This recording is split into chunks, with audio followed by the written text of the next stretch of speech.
Sir இதுவரை எந்த தேர்தல்ல வீட்டுக்குள்ள கேம்பெயினிங் நடந்திருக்கு சார்? இந்த தேர்தல்ல வீடு 2 இருக்கு சார். குழந்தைங்க வீட்டுக்குள்ள கேம்பெயின் பண்ணிட்டு இருக்காங்க. ஆனா நீங்க என்ன சொல்றீங்க? ஒரு குழந்தை 2 குழந்தை இல்ல சார். தமிழ்நாட்டுல இன்னைக்கு வந்து ஒரு 3 வயசு குழந்தையில இருந்து உங்களுக்கு தமிழ் சமூகம் எப்படி இயங்கும்? அப்ப நீங்க அந்த வீடுகளுக்குள்ள நடக்கிற உரையாடல அரசியல் உரையாடல் இல்லன்னு தள்ளிடுவீங்களா? இதுவரைக்கும் நம்ம சின்னத்தை பத்தி பேசியிருக்கோமா? இதுவரைக்கும் எந்த தேர்தல்ல சார் நீங்க சொல்றதை நான் ஒத்துக்கிறேன். ஒரு மனைவி இண்டிபெண்டன்டா ஓட்டு போடுவாங்க. ஆனா இந்த தடவை தான் வீடுகளுக்குள்ள சின்னங்கள் விவாதிக்கப்படுது சார். குழந்தைங்க சின்னங்களை சொல்லி பேசுது. அதை நீங்க கவனிக்கிறீங்க. அடல்ட்ல இருந்து கீழே இறங்கணும்னு நினைக்கிறீங்க சார். இதுவரை இயக்கங்கள் எப்படி வேறுபடுச்சு? மேல இருந்து கீழே இறங்குச்சு சார். இப்போ ஒரு இயக்கம் கீழே இருந்து மேல போகுது சார். அதான் அவர் சொல்றாரு. என்ன இந்த உணர்ச்சி என்ன சார்? இந்த வீட்டுக்குள்ள நடக்கிற உரையாடல் என்ன சார்? இது எல்லாத்தையும் நீங்க டிஸ்மிஸ் பண்ணுவீங்களா சார்? இதெல்லாம் உங்களுக்கு அரசியலே இல்லையா?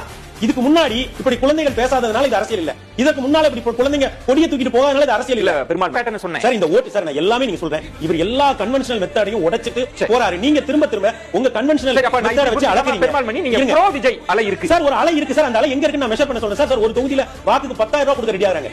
இன்னொரு தொகுதியில 6,000 ரூபாய் கொடுக்க ரெடி ஆகறாங்க. இன்னொரு தொகுதியில 3,000 ரூபாய் கொடுக்க ரெடி ஆகறாங்க. சார் நான் திரும்ப நம்ம ஒப்பிட்டு சொல்லிறேன். 2014 இப்படி ஒரு மோடி அலை வந்தப்பதான் தமிழ்நாடு முழுக்க 200 ரூபாய் கொடுக்க ஆரம்பிச்சாங்க. இன்னைக்கு சாதாரணமா ஒரு தொகுதியில 2,000 ரூபாய் கொடுக்கறாங்க சார். குறைந்தபட்ச தொகை. நீங்க இந்த 2,000 ரூபாய் ஒரு அலை இல்லனா ஏன் கொடுக்கணும்?